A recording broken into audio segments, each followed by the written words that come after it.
Muy buenos días, hermanos y hermanas, aquí de nuevo, como siempre, compartiendo un rato de gratitud,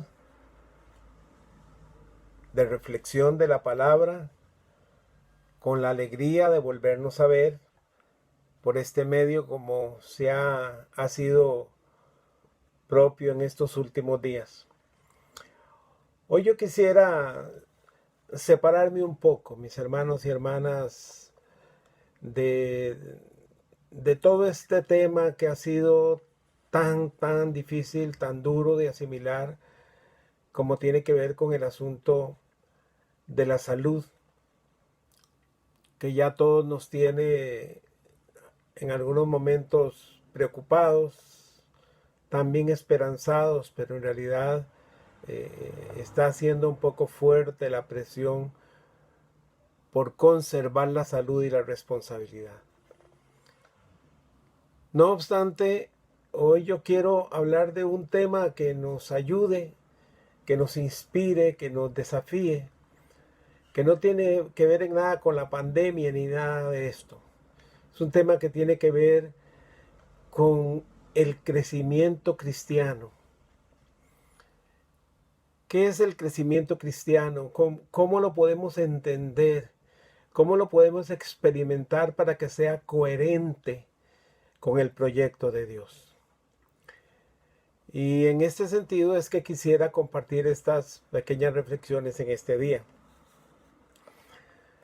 Y notaba aquí un poco para compartir un poco algunos de mis pensamientos con ustedes. El crecimiento cristiano requiere para su consolidación una importante dosis de proactividad. Esto quiere decir que no viene por arte de magia, solo por el hecho o por la inercia de la fe. Para experimentar un crecimiento cristiano adecuado se requiere la creación de una base, de una cimentación suficientemente sólida como para que soporte la construcción de una vida que no para de crecer. Como cuando se ponen las bases de un edificio, tienen que ser suficientemente firmes, fuertes, sólidas, para que soporten todos los pisos del edificio que van a ser construidos. ¿En qué consiste realmente el crecimiento cristiano? Se puede ver de formas diversas, pero también podemos hablar un poquito de lo que no es necesariamente el crecimiento cristiano. El crecimiento cristiano no consiste en que nos sepamos cada día más versículos de la Biblia, en que aprendamos cada día más canciones inspiracionales de alabanza, adoración al Señor. No consiste en que defendamos a diestra y siniestra los postulados teológicos y doctrinales de una determinada religión o una denominación. ¿Cuándo es que crecemos realmente? Crecemos cuando la fe se hace efectiva para la vida personal y nuestro bienestar, y para la vida y el bienestar de la colectividad, de los demás, del conocido y aún del desconocido. De tal manera que la agenda del crecimiento cristiano en realidad no se inventa. La agenda del crecimiento cristiano no la pongo yo. Esa existe. Y esa agenda es la realidad. Es ese entorno que nos rodea, la que nos dice en qué áreas tenemos nosotros que trabajar nuestro desarrollo como hijos e hijas de Dios, como cristianos, como seguidores del Evangelio de Jesús. Esa sociedad que es cambiante, esa sociedad que constantemente nos está ofreciendo nuevos rostros y diversos rostros a partir de sus propias circunstancias. Esa sociedad nos dice a dónde tenemos que alimentar nuestra vida. Y viéndolo de esa manera, el crecimiento se constituye entonces no solamente en un crecimiento interior, introspectivo, sino que el crecimiento necesariamente tiene que dar frutos hacia afuera. Es necesario que nuestra esperanza cristiana para el más allá produzca una acción cristiana en el más acá. Eso lo he dicho constantemente y quizás quiero que lo podamos interiorizar. En un momento dado, el apóstol Pablo, hablando a los corintios, después de hablar de temas tan complejos como la resurrección y transformación de los muertos, hablar del asunto de la esperanza y de la victoria cristiana, temas muy teológicos, muy complejos que podrían realmente hasta confundir, ¿por qué no?, a sus oyentes. Termina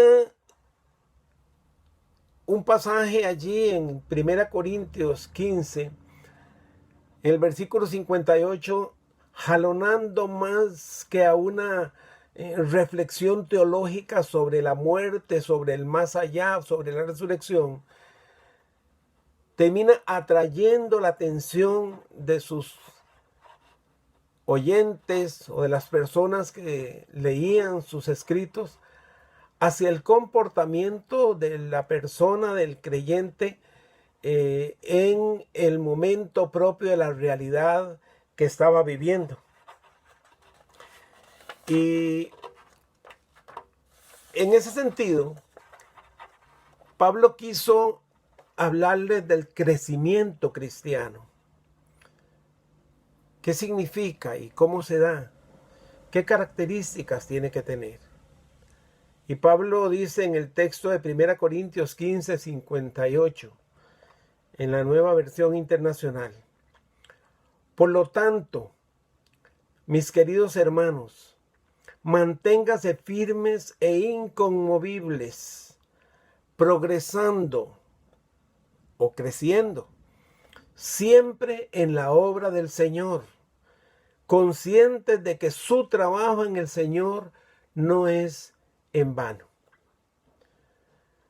Bajo las circunstancias que los hermanos de Corinto estaban viviendo, solamente a través de un fortalecimiento de la fe era posible sobrevivir al entorno. Y entonces para Pablo enfatizar la importancia del crecimiento es fundamental. Y él considera que el punto de partida del crecimiento es una buena base, una buena plataforma desde la cual se va a lanzar la vida cristiana a su desarrollo. Y entonces yo quiero compartir con ustedes algunos peldaños que nos puedan ayudar a entender hacia dónde vamos a llevar el crecimiento desde esta perspectiva con Pablo. El primero es: el seguimiento se constituye en la base conceptual primaria para el crecimiento cristiano. Crezco cuando tengo claro cómo mi crecimiento me acerca a quién. Crezco en Jesús. Crezco en la fe de Jesús. Crezco como seguidor o seguidora de Jesús. En eso consiste el crecimiento, es en asumir entonces la vida de Jesús en nuestra propia vida. Y eso trae algunos peldaños, como les decía. Uno es que el seguimiento que hace crecer debe ser firme e inconmovible. Pablo dice: asimismo serán perseguidos todos los que quieran llevar una vida piadosa en Cristo Jesús, mientras que esos malvados embaucadores irán de mal en peor, engañando y siendo engañados. Eso dice Pablo en 2 Timoteo 3:12 de la Nueva Versión Internacional. O sea que el seguimiento debe ser firme e inconmovible. Seguir a Jesús va a implicar conflicto, pero si el conflicto nos separa de la convicción del seguimiento, entonces nos quedamos varados en la vida, hermanos. Entonces debe ser firme, debe ser inconmovible, debe nacer de una profunda convicción. Por otro lado, el seguimiento que hace crecer debe estar en constante progreso. O sea, no es una vida cristiana estática en la que nosotros podamos decir, yo me entregué a Jesucristo la fecha tal, el día tal, y a partir de ahí soy un hijo de Dios y eso era toda mi meta. La conversión es el acto primero de una vida de fe y una vida de servicio. Entonces, la conversión es el primer paso del progreso de la vida. Y entonces en ese sentido es muy importante. El crecimiento del cristiano tiene que ver con la convicción de la victoria y la constancia implícita en el compromiso con el amor, la fe, el servicio. Y en esto me viene a mi pensamiento un pasaje en el libro de Apocalipsis, en donde el Señor le dice a la iglesia de Tiatira: conozco tus obras, tu amor y tu fe, tu servicio y tu perseverancia, y sé que las últimas obras son más abundantes que las primeras.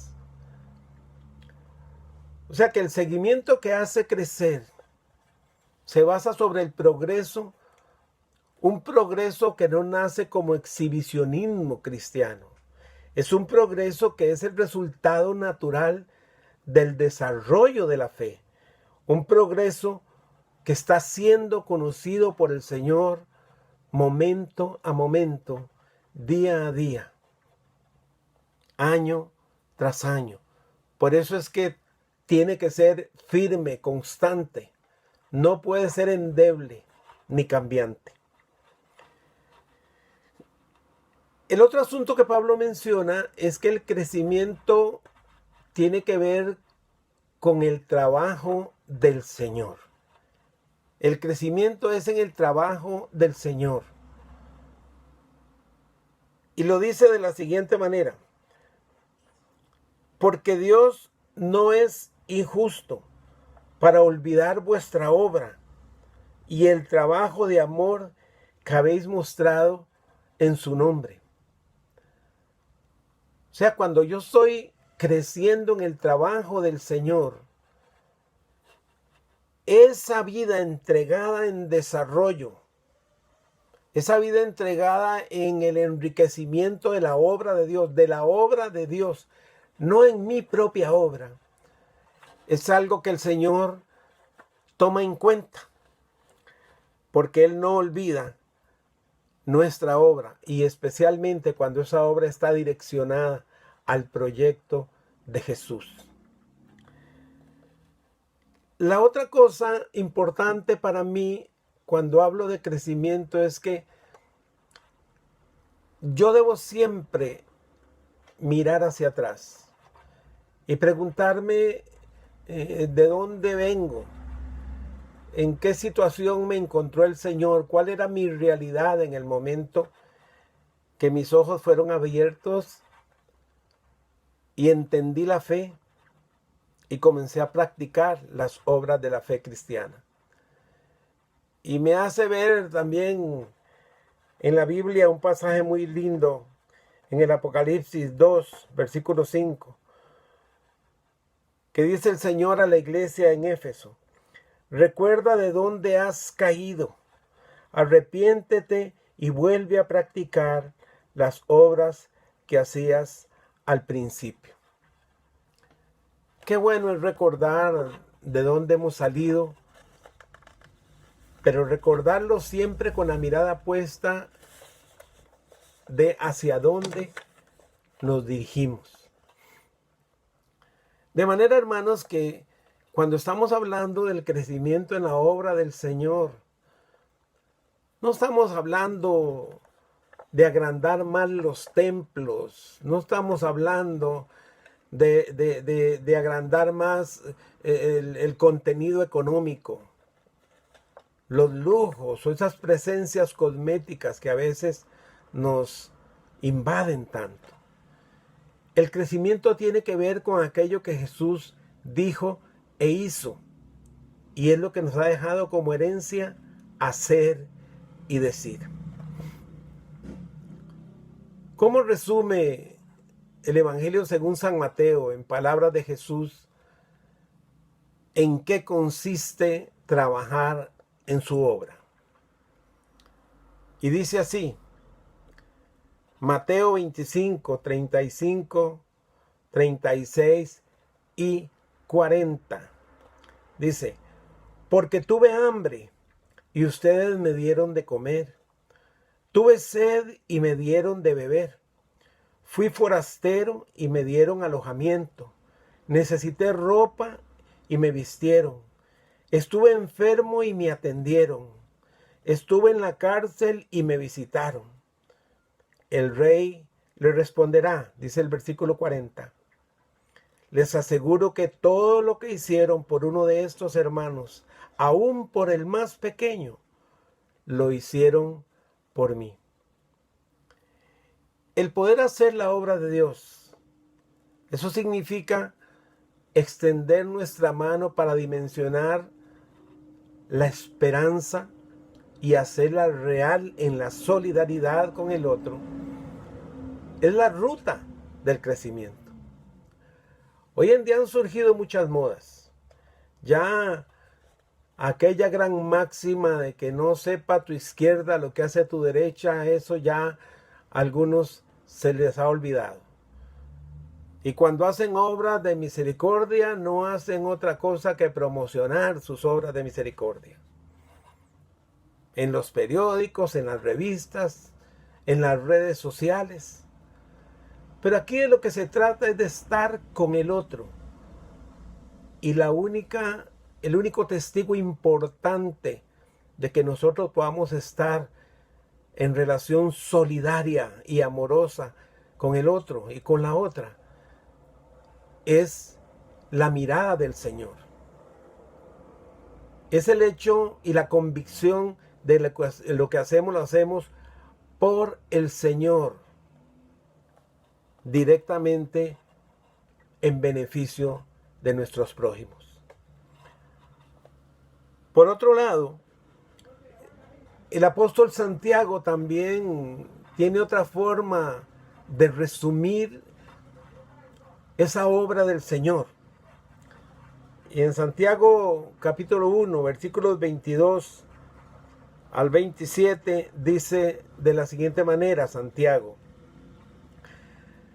no se contenten solo con escuchar la palabra, pues así se engañan ustedes mismos. Llévenla a la práctica. El que escucha la palabra pero no la pone en práctica es como el que se mira el rostro en un espejo y después de mirarse se va y se olvida enseguida cómo es.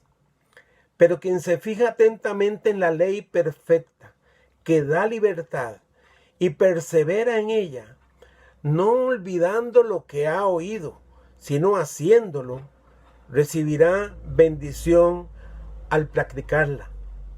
Y reitera, si alguien se cree religioso, pero no le pone freno a su lengua, se engaña a sí mismo y su religión no sirve para nada. La religión pura y sin mancha delante de Dios nuestro Padre es esta: atender a los huérfanos y a las viudas en sus aflicciones y conservarse limpio de la corrupción del mundo. Me llama poderosamente la atención que tanto Jesús como Santiago coinciden en que el seguimiento y crecimiento cristiano, el desarrollo de la fe, no está ligado a la religiosidad tradicional. Está ligado a una práctica constante, creciente, eficiente con la obra del reino de Dios. Y esa pasa por el amor a nuestro prójimo. Este sí es un tema recurrente y quienes me han escuchado saben que muy constantemente estoy hablando de esto porque existe un peligro en que convirtamos la fe cristiana en una religiosidad verticalista y etérea que no funciona en este mundo. Resumo entonces y termino. El crecimiento cristiano se resume en el compromiso con la obra del Señor, y esta obra está centrada en la esperanza de la salvación en el mañana, pero se concreta en la reivindicación de la persona humana en el hoy. Les aseguro que todo lo que hicieron por uno de estos mis hermanos, aún el más pequeño, lo hicieron por mí, dijo el Señor. Hermanos y hermanas, concluyo con estas palabras. El mandato del Señor, el deseo del Señor, la enseñanza que Pablo nos da en 1 Corintios 15:58 está ligada a crecer trabajando en la obra del Señor siempre. Y cuando nosotros logramos entender que es allí donde está la plataforma de nuestro desarrollo como cristianos, hemos entendido entonces la fe. Yo pido al Señor que les bendiga, que nos bendiga a todos y a todas, que nos dé sabiduría, que nos dé capacidad de entendimiento, que profundice en nosotros el amor y las buenas obras, no para que la gente los vea, sino porque son el alimento del alma y la manifestación más concreta de la razón de ser de la vida de Jesús. Que el Señor les bendiga a todos y a todas. Y que vayamos por la vida dejando sentir en quienes nos rodean ese olor fragante de nuestra práctica cristiana. Que Dios esté con todos. Es mi deseo y oración.